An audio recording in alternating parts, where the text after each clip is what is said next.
दिल्ली में 10 नवंबर की शाम 6 बजकर करीब 32 मिनट पर जो कार के भीतर धमाका हुआ उससे पूरा देश दहल गया और इसके कुछ देर बाद ही पूरे देश में इस बम धमाके को लेकर चर्चा तेज हो गई। लेकिन इस बीच जो एक जानकारी आई, उस जानकारी ने बड़ा अजीबो-गरीब यहाँ पर एक माहौल बना दिया है। क्योंकि देश में जो विपक्ष के नेता हैं राहुल गांधी और वायनाड से उनकी बहन जो सांसद हैं प्रियंका गांधी वाड्रा, कहा जा रहा है कि इस हादसे के बाद वो दोनों देश छोड़कर यानी कि दूसरे देश चले गए हैं। प्रियंका गांधी न्यूयॉर्क गई हुई हैं अमेरिका में और राहुल गांधी मस्कट गए हुए हैं। और आज मैं राहुल गांधी और प्रियंका गांधी के इस विदेश दौरे की चर्चा यहां लेकर क्यों आया? ना तो ये राहुल प्रियंका के विदेश दौरे की चर्चा का वक्त है, ना ही ये विपक्ष की राजनीति में क्या हलचल हो रही है उस पर चर्चा करने का कोई यहां पर माहौल है। लेकिन दिल्ली में हुए इस पूरे बम धमाके या ये जो भी घटना है, अभी सरकार की तरफ से पुष्टि नहीं हुई है लेकिन धमाका हुआ है, पूरे देश में विपक्ष ने राजनीति शुरू कर दी है और गिद्धों की तरह इस हादसे में मारे जाने वाले लोगों की लाशों से मांस के जो पूरे लोथड़े हैं वो यहां पर चीरना इन्होंने शुरू कर दिया है। आम आदमी party, Congress, TMC, Samajwadi party, तमाम पार्टियों के नेताओं ने अपनी राजनीति को चमकाने के लिए दिल्ली बम ब्लास्ट या दिल्ली कार धमाके को अपना सबसे बड़ा हथियार बना लिया है। कांग्रेस पार्टी की प्रवक्ता हैं सुप्रिया श्रीनेत, आईटी सेल की प्रभारी हैं, मुखिया हैं। उन्होंने प्रधानमंत्री नरेंद्र मोदी की भूटान यात्रा को सवालिया निशाने पर खड़ा किया, सवालिया निशानों पर। उन्होंने कहा कि जिस वक्त भाई देश में धमाका हो रहा था, प्रधानमंत्री नरेंद्र मोदी भूटान के राजा का जन्मदिन मनाने के लिए चले गए हैं। यह प्रधानमंत्री नरेंद्र मोदी की असंवेदनशीलता है, जिस वक्त उन्हें देश में रहना चाहिए था। इसके अलावा आम आदमी पार्टी के मैंने सोशल मीडिया हैंडल्स को चेक किया तो आम आदमी पार्टी भी प्रधानमंत्री नरेंद्र मोदी को घेरने में लग गई। आम आदमी पार्टी ने कहा कि आग लगी बस्ती में, मोदी मस्त अपनी मस्ती में, इस तरह के असंवेदनशील जैसे बयानों को, टाइटल्स को जोड़ा जा रहा है। इसके अलावा कई और चर्चाएं हो रही हैं। बिहार चुनाव की चर्चा हो रही है। असम से आने वाले कांग्रेस पार्टी के एक नेता ने कहा कि यह बिहार चुनाव की वजह से हो रहा है। कई और भी लोग हैं जो कह रहे हैं कि हर बार चुनाव के पहले इस तरह के हादसे क्यों हो जाते हैं, क्योंकि 11 तारीख को बिहार में दूसरे चरण का मतदान है। पुलवामा के लोग याद दिला रहे हैं कि पुलवामा हुआ था, उसके बाद 2019 में चुनाव हुए और इस तरह राजनीति से तार जोड़े जा रहे हैं। तब सवाल यह भी उठता है कि प्रधानमंत्री नरेंद्र मोदी विदेश यात्रा पर क्यों गए? यह सवाल ठीक है, उठना भी चाहिए, लेकिन इसका जवाब मैं दे देता हूं। प्रधानमंत्री नरेंद्र मोदी भूटान में कोई छुट्टी मनाने नहीं गए। प्रधानमंत्री नरेंद्र मोदी भूटान में बाइक चलाने नहीं गए या समुद्र में जाकर वहां तैराकी करने या स्कूटी चलाने नहीं गए, जैसी मलेशिया से तस्वीरें आई थी, याद होगी आपको, हमारे लोकसभा में विपक्ष के नेता की।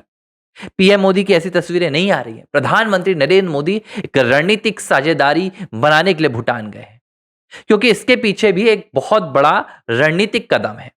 चीन ब्रह्मपुत्र पर दुनिया का सबसे बड़ा ब्रिज बनाने जा रही है और चीन ने अगर यह ब्रिज बना लिया तो निश्चित तौर पर यह भारत के लिए एक खतरा कहीं ना कहीं सामने निकल कर आएगा।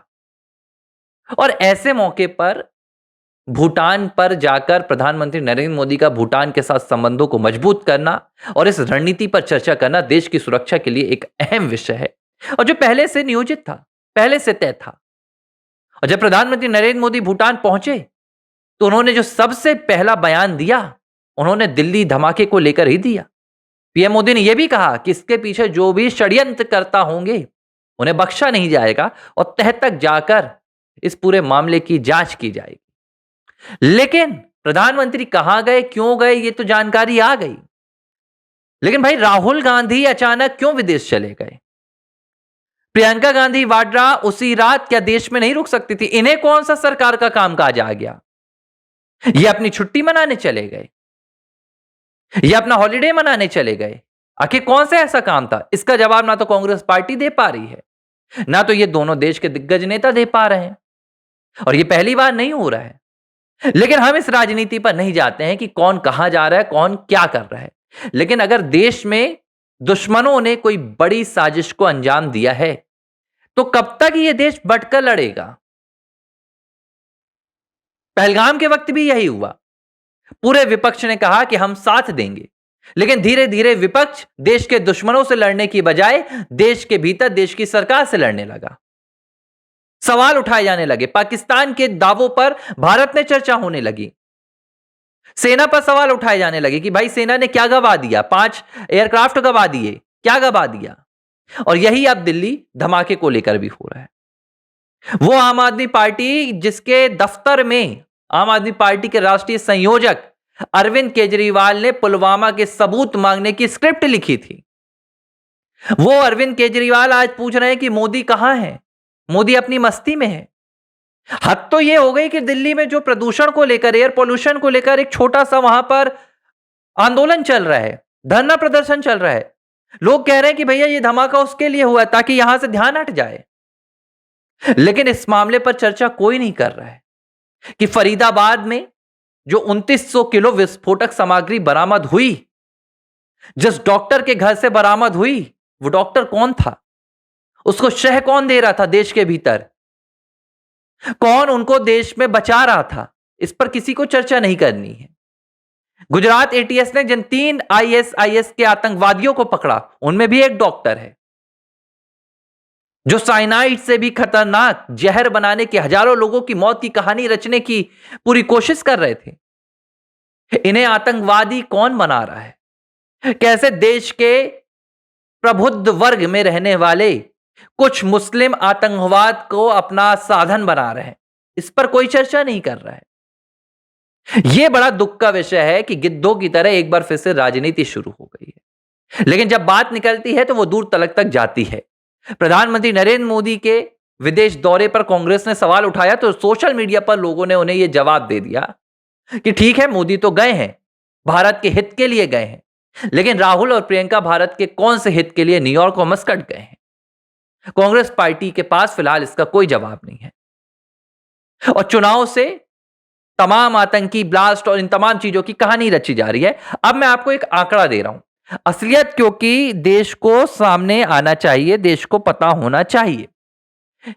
पहलगाम की घटना के बाद जब भारत ने ऑपरेशन सिंदूर किया, इसके बाद यह बात तय थी कि पाकिस्तान चुप तो बैठने नहीं वाला है, क्योंकि पाकिस्तान एक ऐसा देश है जो पीठ में खंजर घोंपने का काम करता है। पाकिस्तान कभी आप पर सामने से वार नहीं करता, वो कभी मासूमों पर पहलगाम करता है, तो कभी 26/11 करता है, तो कभी संसद करता है। भारत की सेना से लड़ने की औकात पाकिस्तान के पास अभी नहीं है। यह हैसियत पाकिस्तान अभी अगले 50 साल में भी नहीं कमा पाएगा। लेकिन हां, देश के भीतर कैसे पाकिस्तान देश के गद्दारों का इस्तेमाल का साजिश करता है, मैं आपको उसकी एक कहानी बता देता हूं। पिछले कुछ महीनों में ही पाकिस्तान के और भारत के भीतर जो आतंकी थे, जिनका संबंध कहीं जैसे मोहम्मद से, किसी आईएसआईएस से, ऐसी 22 घटनाओं को, जो घटनाएं अगर सफल हो जाती तो पूरा देश दहल जाता, इस देश की सुरक्षा एजेंसियों ने रोका है। जिनमें सबसे बड़ी घटना अभी हाल ही में 2 दिन पहले आई, फरीदाबाद के 2900 किलो के विस्फोट को पकड़ने वाली है। गुजरात एटीएस ने जिन 3 आतंकियों को पकड़ा है वो घटना है। इसके अलावा कौन सी 22 घटना है, मेरे पास पूरा आंकड़ा है, मैं आपको इन घटनाओं को दिखाता हूं। देखिए, सबसे पहले 11 मई को लश्कर ए तोयबा के नेटवर्क को ध्वस्त किया गया था। आईएसआई लिंक्ड ऑटो 2 लोगों को अरेस्ट किया गया था 19 मई को। 20 मई को पंजाब में बीकेआई मॉड्यूल को बस्ट किया गया था। 11 जुलाई को आर्मी पुलिस ने रेड की थी पुंछ में, यहां पर आतंकियों को पकड़ा गया। 24 जुलाई को गुजरात में एटीएस ने गजवा ए हिंद नेटवर्क को संचालित करने वालों को यहां पर धरपकड़ की थी। 12 अगस्त को पंजाब राजस्थान में ऐसी कार्रवाई को अंजाम दिया गया। 20 अगस्त को भी बीकेआई बिश्नोई नेक्सस को एक्सपोज किया गया। 27 अगस्त को एनआई ने कार्रवाई की। Abu Talib court near Nepal border आतंकी साजिश को रच रहा था। जैसे मोहम्मद के 3 लोगों को गिरफ्तार किया गया 2 सितंबर को। 11 सितंबर को दिल्ली, झारखंड और महाराष्ट्र, तेलंगाना, एमपी में पाकिस्तान के कई मॉड्यूल को, उसके समर्थित नेटवर्क को यहां पर ध्वस्त किया गया, ये देखिए। और फिर इसके बाद 17 सितंबर, 30 सितंबर, 9 अक्टूबर, 13, 15, 24, 27, 28, 7, 9 और 10 तारीख को फरीदाबाद में लगातार पाकिस्तान के समर्थित आईएस हो या जैसे मोहम्मद हो या आतंकी संगठन हो, देश के भीतर सक्रिय हैं और वो लगातार कोशिश कर रहे थे इन घटनाओं को अंजाम देने की। लेकिन इन घटनाओं को भारत की जांच एजेंसियों ने, सुरक्षा एजेंसियों ने, भारत की सेना ने, भारत की पुलिस ने, एसआईटी ने, एटीएस ने, तमाम एजेंसीज ने रोका। विपक्ष ने कोई शाबाशी नहीं दी। ना दीजिए आप शाबाशी, विपक्ष ने कोई सराहना नहीं की। लेकिन एक घटना जो यहां तक पहुंच गई दिल्ली की, उसे लेकर आपने पूरे देश की सुरक्षा एजेंसियों को कटघरे में खड़ा कर दिया।